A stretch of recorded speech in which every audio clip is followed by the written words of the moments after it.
So I'm the founder of AdventureTripr, which is a global marketplace for curated multi-day trips with vetted local guides. We are a mission-driven company wanting to make active travel in the nature accessible for everybody, whether it is folks who do not have the time or the community to do these trips with. So we take a lot of pride in hand-holding folks in being able to go on these adventures and getting the confidence to be able to, let's say, climb a Kilimanjaro or just go to a sailing trip in Croatia. So that's what we do. And I'm also a mountaineer, a mom, and I'm an ex-investment banker and a consultant holding an MBA from INSEAD and a chartered accountant by training. So I was talking to a friend of mine who was visiting over the weekend, actually from Seattle, Yeah. and he was sharing with me that he's been at TikTok for a couple years, I think maybe about a year now. And he's like, I'm basically working like not that much, and I'm being paid a ton, and it's like he's not super happy. He's okay, Yeah. right? Like he's Yeah. very pleased with how much money Yeah. he's making, but like, and it was just interesting. So where we were ending up is that he felt there was a number, right? That when we kind of ended up talking about it was like in the low single digit millions. That like once he got to that number, he would feel comfortable financially to say, now I will go out and chase my passion.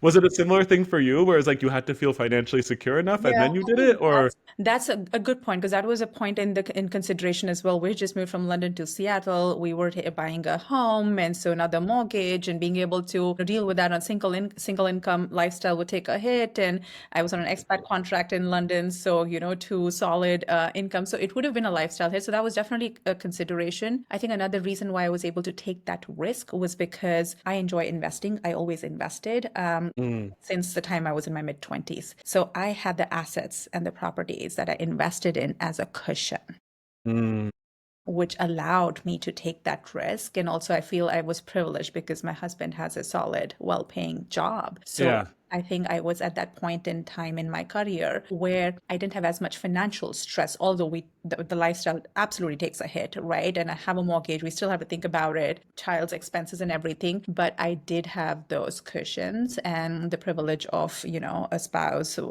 who has solid income to fall So back.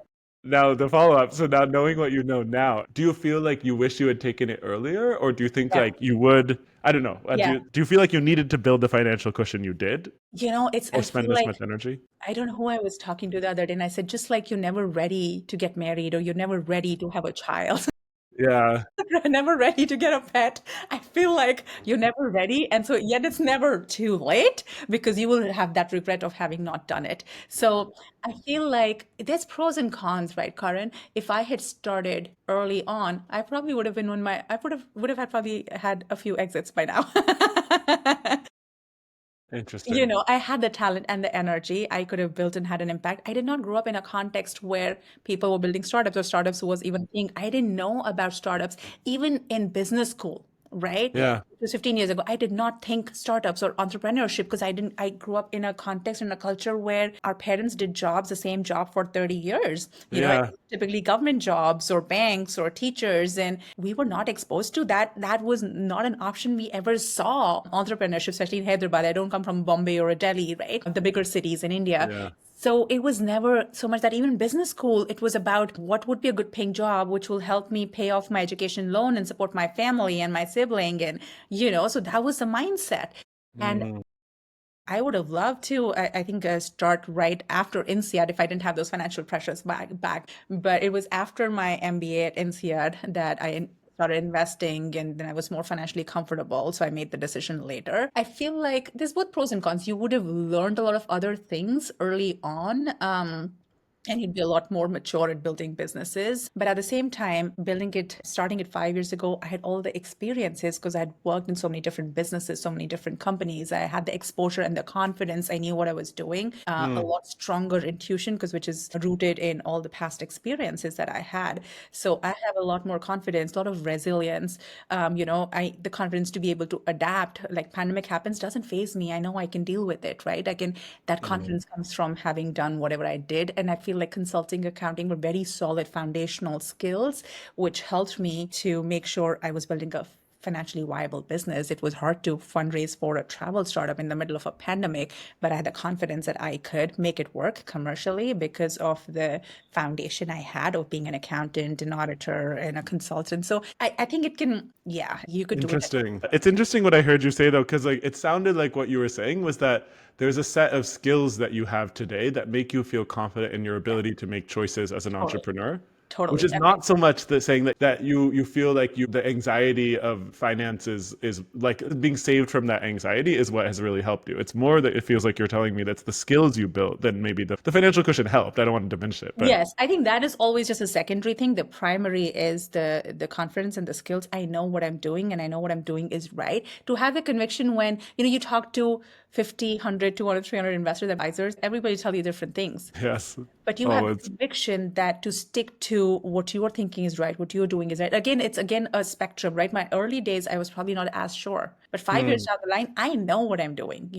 So it's just you grow, you learn whatever you yeah. maybe that would have happened if I'd started earlier. It would have happened earlier as well. Who knows, right? Do you So think you could point to an example of something where you feel like you were looser in certainty and now you feel that Christmas has come over the last 5 years? Maybe it's like in the business, maybe it's with yourself, but something where you, like just to have an example of that. yeah, so I think because there was lots when we started and the pandemic happened, Karan. So for context, right, I was not someone who was coming from the travel industry. So everything was based on what I was seeing, what I was researching, what I was reading, what people were telling me as I was meeting. So I was building my knowledge. So everything was a question mark. Is this the right thing to do? Like when the pandemic happened, everybody only sold international. Nobody was selling US domestic trips. We were one of the first ones. I remember, in fact, Richard Banks, the father of modern adventure, said, "You're pioneering domestic, go after it." Also, that advice helped. And then after having done it for 18 months, and I realized without external funding, it's not the most commercially viable thing to do. Even though REI decided to shut down international, go only after domestic, I knew because of my solid finance, grounding that that's probably not the most commercially viable. I have to have a And more just say a little more. It's because it's a low volume, low the margin, cost of higher margin. it was is low dollar value. The cost of doing business in the US is a lot higher with the cost of commercial permits, cost of guiding, cost of financial commitment to hold a property, whether or not you sell that trip.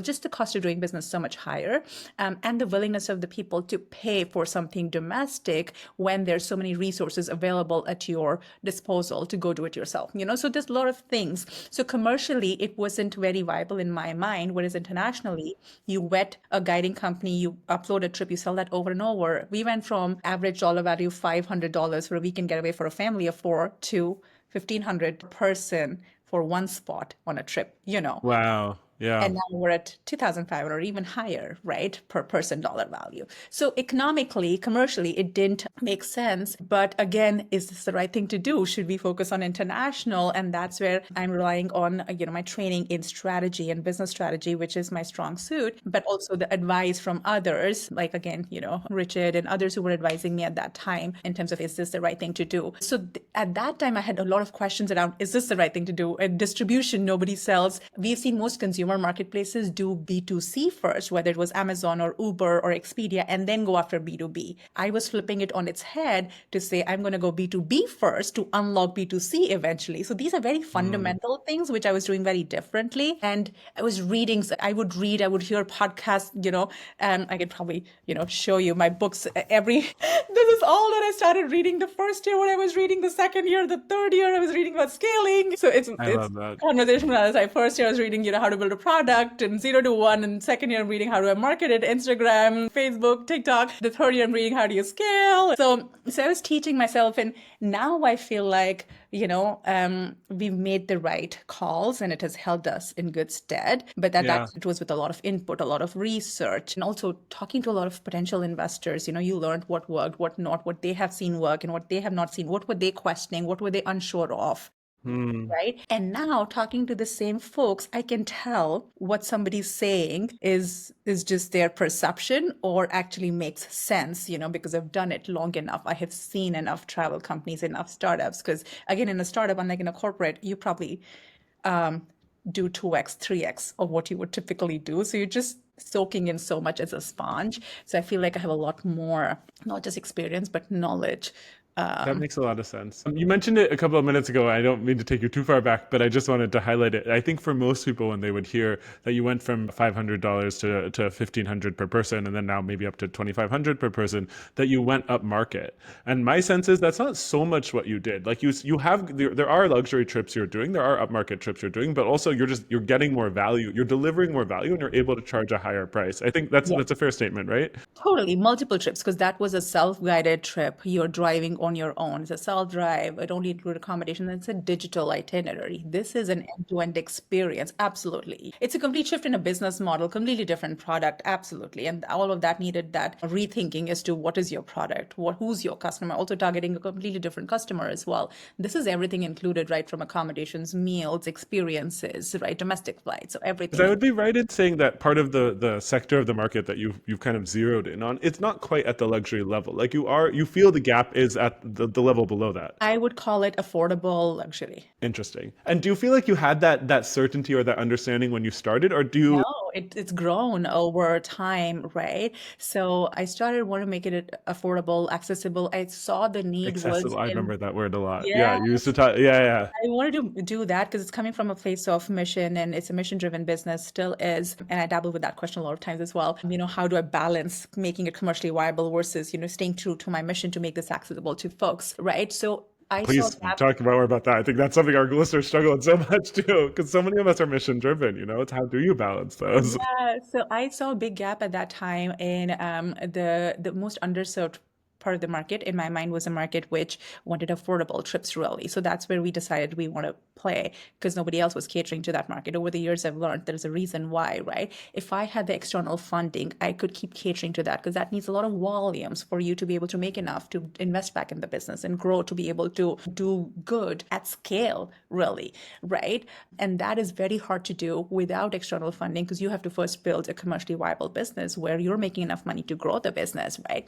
So that's how we had to shift more towards B2B, more towards premium. And we still continue to run community trips, which are really affordable for, Black folks, for Native folks. And those are really trips at prices unheard of. We still make those accessible because we know where to find that inventory, who are those suppliers. We still did not shut down that part of our business, but we started growing the more premium or affordable luxury Higher side of the margin. business. Exactly, which is the bread, which pays for my team, really, right? And which helps me grow and do more. That's where I feel like when we get to a scale, I want to now, in my head, the way I want to stay true to my mission is, have impact at scale. And again, this is where I'm a big proponent of doing good business to be able to do good, right? If I'm able to do good business and grow and scale our business, then I want to have a nonprofit which supports the folks who cannot afford these kind of trips, to cater to who I started this in the first place, because I want to make it accessible. We're still making it accessible for folks who do not have the time. There is so much burnout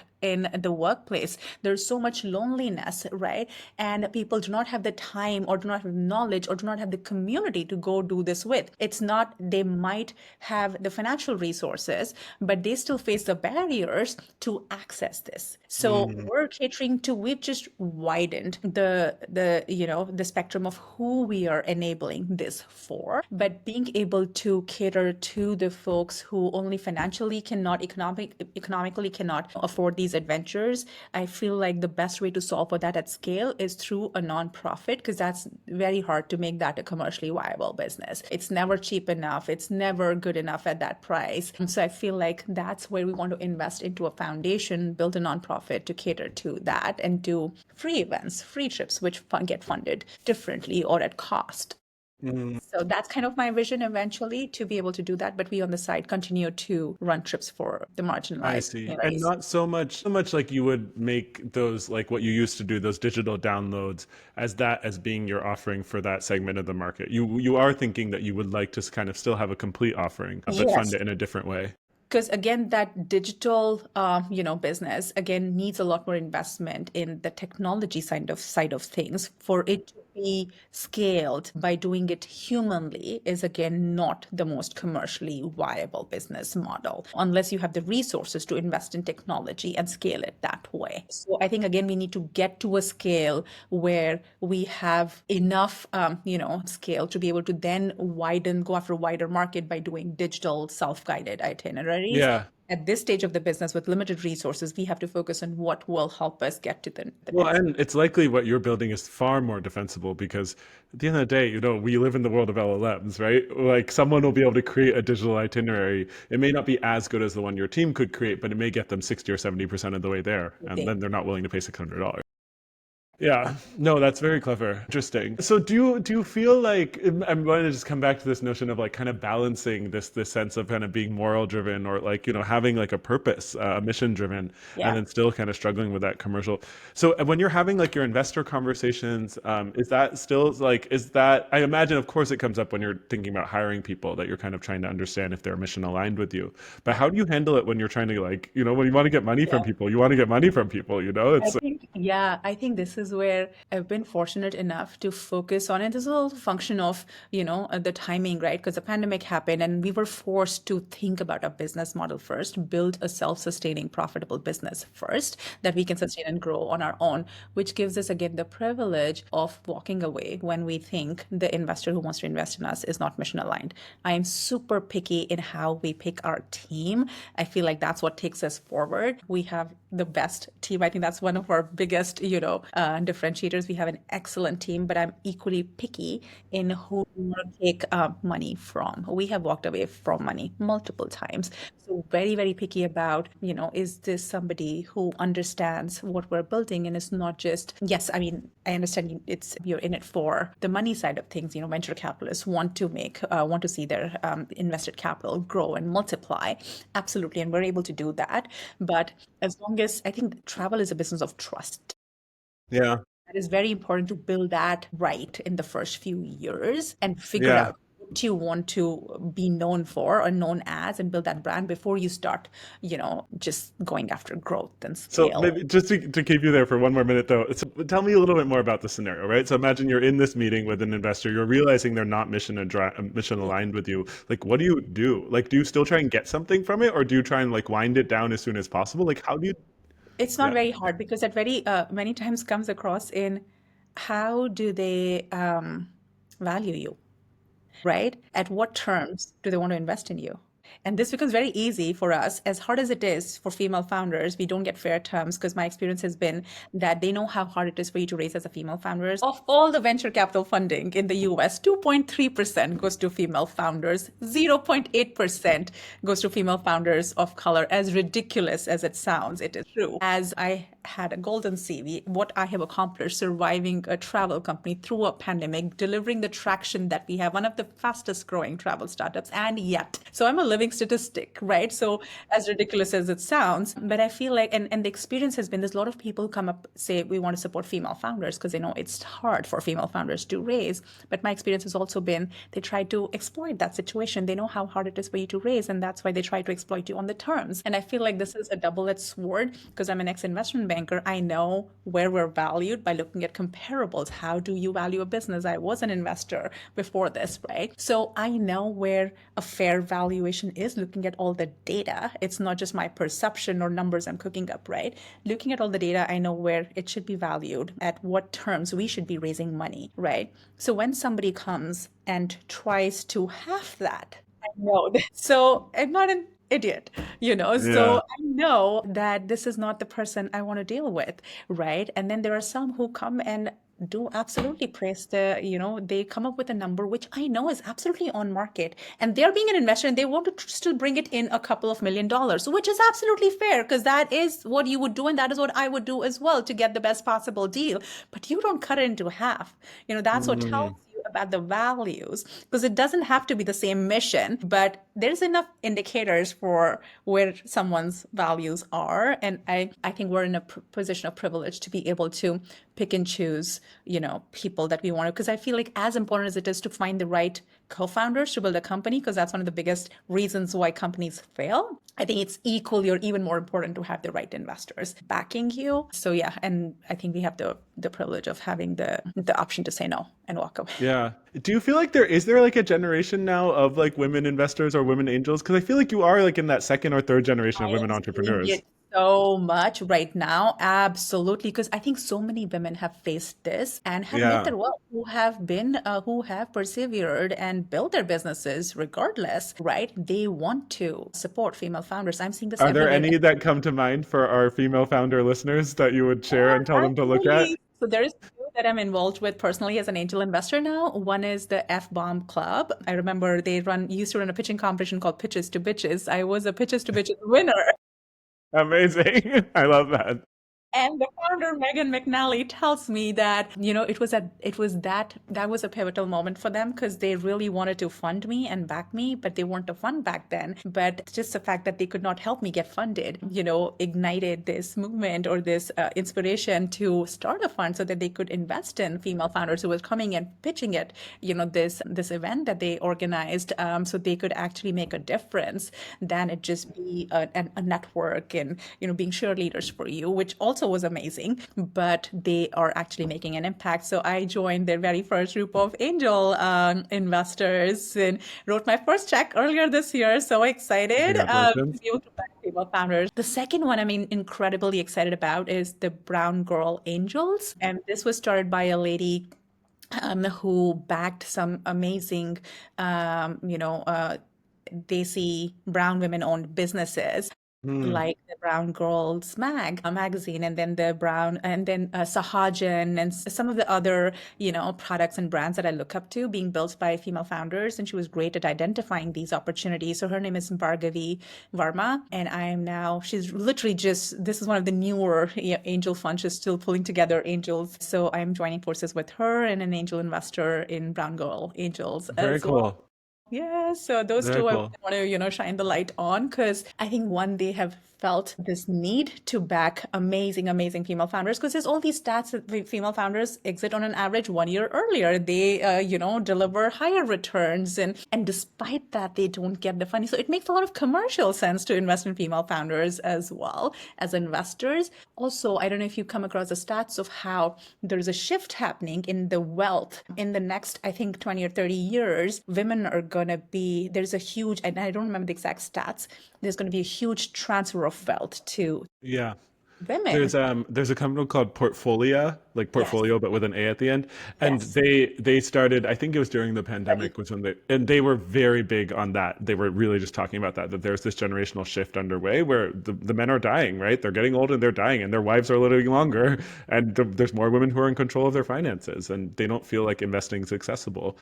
Yes, I'm not a huge fan of Portfolio, unfortunately. Like I find that the way that they like handle their deals to be very frustrating. But I think the idea is very sound. yes, Like I think yes. the generational shift is very much happening. Totally. And I think those women want to make a difference and they want to put their money very intentionally, to support other women. And there's no reason why I am an ex-investor. I have the skills to do the diligence and invest in businesses. So there's no Yeah. reason why I should not play my part in, supporting other female founders. Would you think about doing mentoring as well for other senior? Is that something you already Already do do? it for a lot of them. I already do it, Oh, but I just have to be mindful about my time. I mean, since the time I was, a lot of them, ladies who've started their businesses afterwards, anytime they would reach out to me, I have never said no to any female founder who's reached out to me for guidance because there were many who helped me. And it's just, paying it forward. I have so many that, and I've made close friends with them now, and we're all a part of a community, which okay. helps. I feel like anyone who has been listening to this will also have this question. But talk to us about your time. How are you doing? You have two startups. You have a child. You're mentoring also. Yeah. Are you very organized where you like do 15-minute blocks for your day or like are you someone who kind of things are going to accomplish? I'm definitely very, organized, and which is what gave me the confidence to build a second startup. It was definitely a question again, but I thought really hard about it, with still a young child and him needing me still. How old is your son? He's turning 9 soon, Oh wow, so he's growing very yeah. independent, yeah, by the And day. really you've been growing them both at once. So he was like 3 or Yes, 4 when you yes, started. and I had to be very mindful. Yes, but I'm an early riser. My day starts at 5 a.m. So I'm an early riser.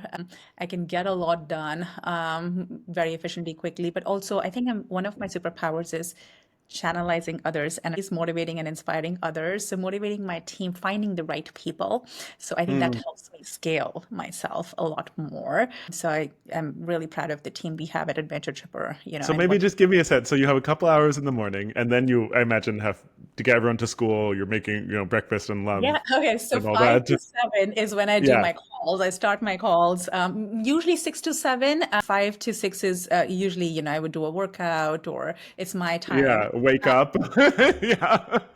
So yeah, Lie in bed for a little while. no, like I am But up and out. And then my 7 to 8 is blocked because that's when it's breakfast as a family, getting the kid off to school. 8 o'clock is when my calls start again nonstop. So 8 to 12, those 4 hours again, I work with my team, get whatever needs to get done. And then 12 to 1 is again blocked. And this was the hour now that we're talking. I go get a run in. It's oh, my nice. personal time for a break, and then again get a couple hours work done before the kid is back from school. And then if I'm taking him and we take turns, I have an equal partner, which is the only reason why I'm able to do this because I don't think if you have that sorted, you can really do this. But so without your life falling apart, really. Yeah. We take turns the days when I am taking the kiddo to soccer or his whatever class he has. So I would just cut circles around his soccer field, or that's how I get my exercise or workout in. That I would, run around the field or the trails nearby. So get my exercise in that way, and then come back in 6 to or get work done. If there is something I need to get done, I've done calls when I'm there or getting things done. And then between 6 to 9 is again family time, dinner with family, and another hour and a half to 2 hours. Sometimes calls. It's in the evenings that I usually meet with our engineering product teams. Because they're And in the remote. in India, or they are also part-time, have full-time after they put their kids to bed, is when they're starting their second shift, really. So yeah, and that's kind Okay, of so you're not strict about saying, okay, the mornings are when I work on AdventureTripr, and then if I'll work on stuff for TripGenie. It's not like you're segmenting and saying this is yes, other yes. than your time with your family. You Oh kind of yeah. let things. Other than, yeah, a TripGenie will probably happen over the weekends or the conversations that I'm having. Some of these meetings, like between 4 and 6, are going to be meeting potential co-founders, meeting, potential investors. And so those are usually in-person meetings or testimonials for people I've met for our customers from AdventureTripr. So 4 to 6 is Yeah, usually, meetings in person is where I'm having those. Or over the weekends, I do end up working a few hours over the weekends as well. And that's when I would do a I TripGenie. see. Okay, and then something I think if you've heard some of our past episodes, Divya and I have talked a lot about, and I think some of our past podcast guests have talked about, but like, what do you do when it doesn't? Like we're like, damn it, I didn't do this work, right? And I like feel shitty about myself, and you want to just like lie on the couch. Like, do you have thoughts? How do you get out of those Definitely. moments? And this is again, you get better over the years, just like you get better at, a lot of things running startup. And I think 5 years in, you get better at it. You just realize that there are definitely going to be days, especially if Monday and Tuesday have been uber efficient, then Yeah, Wednesday will be a slump. I have put in so much and you don't energy. get mad at yourself. You're Yeah, yeah, totally. No, I used to beat myself up, but now I've learned that this is natural and this is normal. And a lot of this learning happened. So my fourth year of my reading was when the bodies, because I had a hysterectomy and I had shingles. I'm like, at this age in my early 40s, why am I getting shingles? And so I did a lot of reading on when the body says no, so many things, on healing, on trauma. On burnout, outlive. I did all of this was my reading, my fourth year of building the mm, startup, and which taught me that balance and pacing yourself is just so important. So I've been a lot more intentional about, taking it easy on myself, focusing on my emotional health as much as I focus on my, physical health. I make sure as regularly as I'm focused on my fitness and what I eat. I make sure I get my sessions with my therapist in every month. I make sure I'm taking care of my emotional health as well. So just, and spending time with family is what I've realized is that downtime that you need also to keep you going, because otherwise that guilt, it all just comes together. yeah. So I think Do that you was a think you big, could give maybe an example of like, if there's one that's not too private, but like one of where you felt like, in the past you would have handled it in one way and now kind of yeah, since yeah. year four, you're handling Totally. it differently. Yeah. So yeah, last year was a big, I think, life lesson for me, all those health issues, because it was running 100 miles an hour, right? So the night before my surgery, and this was a big major surgery, and my son wouldn't talk to me. We had a tiff, I wanted him to do something, he wouldn't. So we had a clash, and I remember bedtime, and I went to put him to bed. He was not ready to talk to me. And then I finally said, baby mama, maybe I'll come back after the surgery tomorrow. I really need to talk to you. And that's when this kid starts crying, but everything comes out. And he's like, you don't hike with me anymore. You don't take me on your trips anymore. You do not know any kids in my school. You don't come to any events in my school. You don't know any of my soccer, buddies, and you don't come for my games as much anymore. So everything comes out. And that for me was a reality check. And now I will not miss his game. I have to take him for a bike ride in the afternoon. He comes after, I will prioritize that. Everything else happens because I'm a lot more efficient because mentally my head is in the right place and I don't have this guilt and I don't have, so I will do what it takes to spend time with my family, with my child, because that is my number one priority. And I feel like I am Mm, so much at peace with myself and I'm so much more efficient with my work time that I put in, even though it is mm, fewer hours than it used to be until, before my surgery. Because I'm in a interesting. much better headspace. I make a lot better decisions and I'm a lot more efficient with whatever, even if I spend half the time, I'm a lot more efficient. And So I'm will you making sometimes have moments where you sit down to like work on something and then you stop and you're like, oh, I feel like I haven't seen my son, and then you'll just not work on it? Or like how would you handle, no, I'm and wondering how this does it manifest in No, so this is where, the structure and the discipline and being organized helps, that I should have spent my quality time. When he comes back from school, I want to spend those couple hours with him, right? Whether I'm driving him, whether I'm playing badminton with him outside, or taking him for a bike ride. Once I've spent that, and I can see it in his behavior. So I'm good with reading those signals where if he's irritable, he's agitated, he's, shouting back about something, I know that he needs attention. He's missing that. And I reflect back, oh yeah, the last 2 days he did not get my attention because I had this pitching competition and this come up and that come up, and I could not spend that time with him. So I've become much better at, also having read all of this stuff last year, become much better at picking up those cues. And again, working together with my partner, between the two of us. Like yesterday, where was I yesterday? I was supposed to be at an event yesterday. So I made sure that my husband, he was the one who took him out for a bike ride yesterday, that one of us is spending that kind of quality time with him. Yeah. But then I'm I mean, mindful. then the other thing I feel like it's hard is when you run a company, you kind of have to do that for your employees too, like they also need your No, soft oh my time. God. That is so true. Every year I have lost people. I used to try and fundraise the last quarter every year. And after I come out of it, I have always lost people. And they have told me things like, we feel like, where's our mommy? We are directionless. We don't know what we're doing. We're so much because I would just fundraise Yeah. and they would feel it. And I have lost some good people every time I come out of a fundraise. And that again, the change last year because of the surgery, I feel like that was such a God's gift, really, like in my life, that reality check that I decided I'm not going to fundraise because I was left with very little energy after shingles. I'm like, I'm only going to focus on growing the business. And I was with my team the whole time. And I saw the difference, the amount we wanted to raise. We just, did that much sales. Wow. So just investing that energy in your team, in your business goes so much farther and is so much better emotionally, time-wise and everything. Interesting. So absolutely, my team feels it too. So I make sure we're a team of almost 20, even though now we're getting to a stage where, we have the CXO level coming together. We have a fractional CMO, we have a COO, and they have their own orgs. I make sure I have a one-on-one at least once in a month or once in a couple months, even with the folks who are not, reporting into me directly anymore. I make sure I have a, And how do you handle it for like really low skilled roles? Or are those like, you're yeah, contracting those out a little bit? Because something I struggled with when I was running a company yeah, in India was yeah, just like, there's some people who are it was harder for me to connect with. And it's just also there weren't as many opportunities, but they were also doing work that they had been very used to a different style of leadership, like a very, very more like stick focused style of leadership, yeah, which yeah, wasn't yeah, my style. So it was very hard for me to kind of set yeah, expectations in a way that yeah, I was getting the results I wanted. I'm yeah. curious, have you struggled with this, or you're not so much a challenge for you? Yeah, so I feel like we're still early, but for example, it does happen. For example, our interns, right? We had 8 of them, and I couldn't spend any time with them. And we had our sales director working with our interns. But I did make it a point to take them all out, show up for their graduation ceremony from the program that they were on, and take them all out for dinner so that, Thing. they can I hear love about that you gave them a graduation. their stories. And so they absolutely love that experience.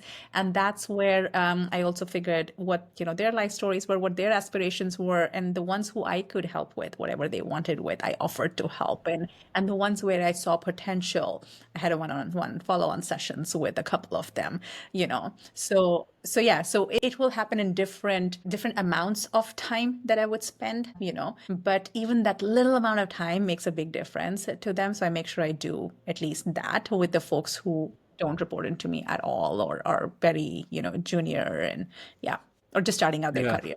But I worked Yeah. with all of them, right? When I started out 5 years ago, I was working with I had 9 students and nobody else. So I was working. Wow, must have been quite a moment. Yeah, I mean, I've worked with some really like young people. It's fun. People are very enthusiastic, but there's a lot of hand holding sometimes. But that's what I enjoy, right? Is inspiring them and motivating them. But also, I would cherry pick, and then it would be really a delight to see them shine with a little bit of motivation, inspiration, guidance. So yeah, and what they were capable of, and the ideas that they have. So I think he is finding the best, and then because then you are impressed with the ideas that they have. Some like some Yeah, stuff they come up with is brilliant. yeah, that's amazing. I feel we have talked about a lot of things. A lot, and none of which you gave me heads up about. I said pivotal moments in your life. I feel we've done some pivotal moments in your life. All good, because the other stuff you gave me heads up about, I speak about all that all the time. So this was very refreshing. Yeah, that's I think what's kind of fun. That's what we really love to do because it's fun. The podcast is called Thinking on Thinking, and I think it's fun when we can kind of help people just understand people's thinking because there's so we make such crazy decisions sometimes. Or let me say that differently. We make decisions that I think feel impossible for other people sometimes, and I think when you understand how people make them, it makes it so much more accessible, which is just really fun in my opinion.